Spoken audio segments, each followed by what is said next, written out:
Lecture number 59 short run और equilibrium of firm under perfect competition. Short run की हम यहाँ पे बात करें। लास्टली जो हम लोगों ने डिस्कस की थी चीज़ें वो थी कि फर्म और इंडस्ट्री का जो इक्विलिब्रियम है वो कहाँ पे होता है। Normal profit, what is normal profit, what is super normal profit and what is सब नॉर्मल प्रॉफिट और लॉस।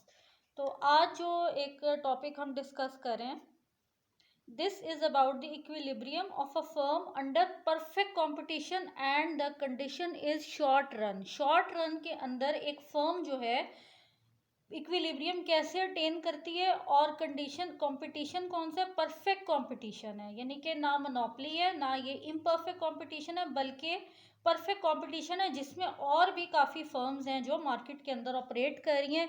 हो सकता है वो सेम ब्रांड की हो सकता है वो डिफरेंट ब्रांड्स की हो, सेम इंडस्ट्री हो लेकिन ब्रांड्स डिफरेंट हो। तो ये थोड़ा सा एक इसके अंदर समझने वाली बात है। Short run means you can say 2 years, 3 years के लिए एक फर्म काम कर रही है, 5 years के लिए। सो अप टिल 5 year जो है हम लोगों का शॉर्ट रन जो है वो चलता है। और ये हम इक्विलिब्रियम ऑफ फर्म जो है, परफेक्ट कंपटीशन क्या चीज़ होती है जिसमें लार्ज नंबर ऑफ बायर्स हैं, लार्ज नंबर ऑफ सेलर्स हैं, यानी कि डिफरेंट फर्म्स हैं मार्केट के अंदर। तो यहाँ पे एक फर्म के लिए सर्वाइव करना, इक्विलिब्रियम को अटेन करना वो कैसे पॉसिबल है। We have two approaches here. Number one is, first approach is total revenue and total cost approach. Then we have marginal revenue and marginal cost approach. marginal revenue और marginal cost approach जो है वो related है price से और हमारा per unit के हिसाब से कितना आउटपुट प्रोड्यूस हो रहा है। और टोटल रेवेन्यू और टोटल कॉस्ट जो है, जो ओवरऑल प्रोडक्शन हो रही है, जो ओवरऑल आउटपुट प्रोड्यूस हो रहा है उसके ऊपर कितना रेवेन्यू है और कितनी कॉस्ट जो है वो इंटरप्रेन्योर को बेयर करनी पड़ रही है। If we talk about the total revenue, we are talking about the number first approach, that is total revenue and total cost approach. What does it say? According to this method, a firm attains equilibrium position at a level of output produced. जो output produce हुआ है, firm किस point पे equilibrium attain कर रही है, where TR is maximum और TC जो है वो मिनिमम है। TC जो है वो मिनिमम है, टोटल कॉस्ट जो है वो इंटरप्रेन्योर की मिनिमम से मिनिमम आ रही है और टोटल रेवेन्यू जो है वो उसका मैक्सिमम जो है उसका आ रहा है। So profit is maximized at this point. If we see the diagram here drawn,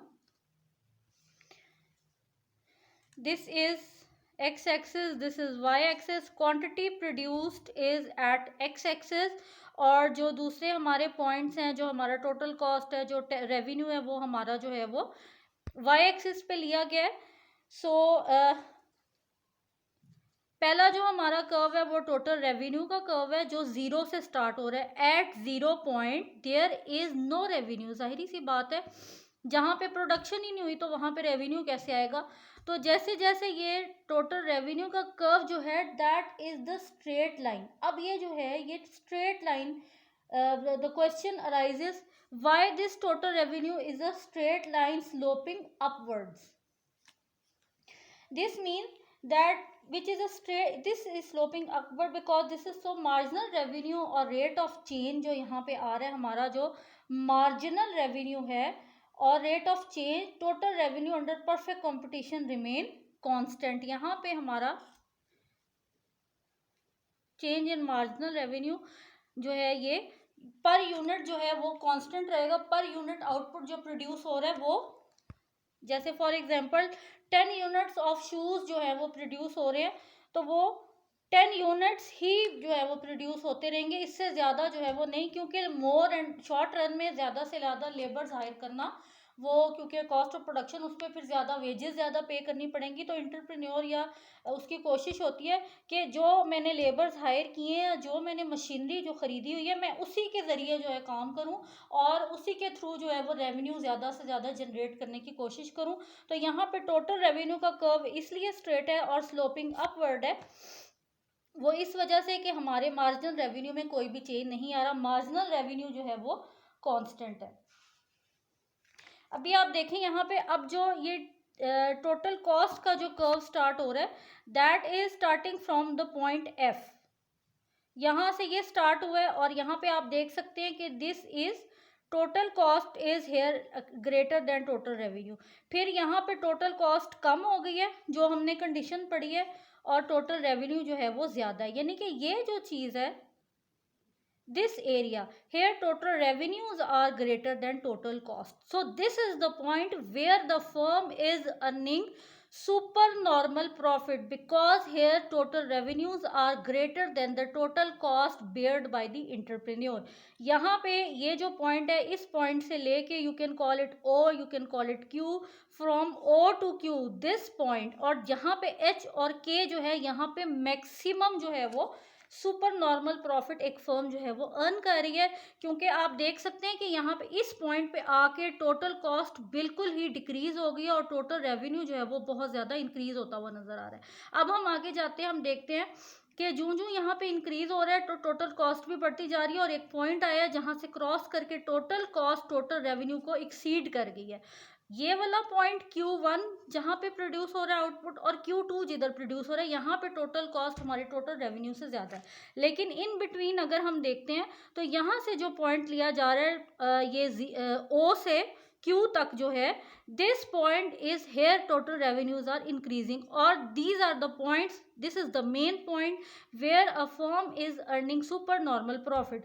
और पॉइंट Q पे, Q1 पे और पॉइंट Q2 पे जो हमारी फर्म है वो नॉर्मल प्रॉफिट जो है वो अर्न कर रही है, और नॉर्मल प्रॉफिट का मतलब है कि इतना अर्न कर रही है कि बस जिससे वो अपने अखराजात जो है उसको पूरा कर रही है, उससे उसको ना कोई नुकसान हो रहा है और ना कोई फ़ायदा हो रहा है।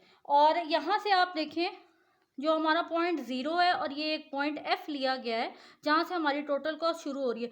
ज़ीरो से एफ जो है that is the fixed cost, ये फिक्स्ड कॉस्ट वाला पॉइंट है। यहाँ पे क्या, इसका क्या मतलब है कि ये वो कॉस्ट है जो इंटरप्रेन्योर को बेशक उसकी प्रोडक्शन हो रही है या नहीं हो रही, उसका रेवेन्यू जनरेट हो रहा है या नहीं हो रहा, उसको प्रॉफिट हो रहा है या नहीं हो रहा, he has to bear that cost in the form of rent या इन द फॉर्म ऑफ जैसे मशीनरी अगर वॉर्न आउट हो गया, या मशीनरी की जो एक मेंटेनेंस होती है उसके मेंटेनेंस कॉस्ट होती है, या रेंट होता है लैंड का, वो उसको हर सूरत में देना है। और थर्डली जो लेबर्स काम कर रहे हैं वो प्रोडक्शन कर रहे हैं या नहीं कर रहे, उससे उनको कोई फर्म को कोई फ़ायदा हो रहा है, हर सूरत में एंटरप्रेन्योर ने वेजेस जो हैं लेबर्स की जो एक फिक्स्ड होती हैं वो तो हर सूरत में देनी होती हैं। तो ये वो वाली फिक्स्ड कॉस्ट है। ज़ीरो से एफ तक जो हमारा पॉइंट है, here this is representing that the entrepreneur has to bear that fixed cost at any cost, उसको हर सूरत में ये कॉस्ट जो है वो बेयर करनी पड़ेगी। ओके अच्छा, यहाँ पे जब हम लोगों ने अप्रोच नंबर 1 को स्टडी किया तो यहाँ पे एक कंडीशन लगाई गई थी कि आउटपुट जो है वो सेम होना चाहिए। आउटपुट अगर डिक्रीज होगा तो ये नॉर्मल प्रॉफिट हो जाएगा, और आउटपुट अगर इंक्रीज होगा तो यहाँ पे भी कॉस्ट ज़्यादा होगी और रेवेन्यूज जो है वो डिक्रीज। लेकिन अगर हम चाहते हैं कि टोटल रेवेन्यू और टोटल कॉस्ट अप्रोच जो है हम किसी तरह हासिल करें, तो उसके लिए हमारा जो कॉन्स्टेंट आउटपुट है वो क्यू नॉट पे ही होना चाहिए, ना इंक्रीज होना चाहिए ना डिक्रीज होना चाहिए। तो इसका ये मतलब है कि in reality this is not possible कि आप अगर पहले 2 सालों में 10 यूनिट जो है वो शूज़ के प्रोड्यूस कर रहे हैं तो 4 सालों बाद भी वो 10 ही रहेंगे। This is not a realistic approach. तो इस अप्रोच को जो है फिर डिनाई कर दिया गया था। और दूसरी इसमें एक खामी ये भी थी कि प्राइस को मेंशन नहीं किया गया। आप देख सकते हैं कि इस पूरे डायग्राम में प्राइस कहीं भी मेंशन नहीं है, just output is mention. Secondly profit per unit, एक एक यूनिट का कितना प्रॉफिट जो है वो फर्म को आ रहा है। तो उस चीज़ को फिर डिटेल में एक्सप्लेन करने के लिए हमने सेकंड अप्रोच जो है उसको स्टडी करना है। We will study it next time, and that approach is called marginal revenue and marginal cost approach। तो ये जो है इसको हम थोड़ा सा डिटेल में स्टडी करेंगे, क्योंकि इसके अंदर एक तो नॉर्मल प्रॉफिट की अप्रोच आएगी, फिर सुपर नॉर्मल प्रॉफिट है, फिर हमारा जो लॉस है, और फिर एक एबनॉर्मल जो है वो भी आता है, loss of to the firm, जिसमें फर्म जो है वो शट डाउन हो जाती है, जिसको हम शट डाउन पॉइंट कहते हैं। तो ये 4 कंडीशंस हम स्टडी करेंगे marginal revenue and marginal cost approach के अंदर। और ये इक्विलिब्रियम हमारे पास नॉर्मल प्रॉफिट का आएगा, वहाँ पे हमने देखना है कि नॉर्मल प्रॉफिट में क्या इक्विलिब्रियम आता है फर्म का, सुपर नॉर्मल प्रॉफिट में क्या आता है और लॉस में क्या आता है और फिर शट डाउन पॉइंट में जो है वो फर्म का क्या इक्विलिब्रियम बनता है। तो ये जो 4 पॉइंट्स हैं हम इसके, वो हम इंशाल्लाह नेक्स्ट लेक्चर में डिटेल से स्टडी करेंगे। If you have any question related to this topic तो you can ask in the comment section. This is enough for today I think so.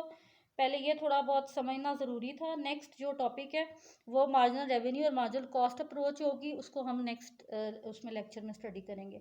So thank you and अल्लाह हाफिज़।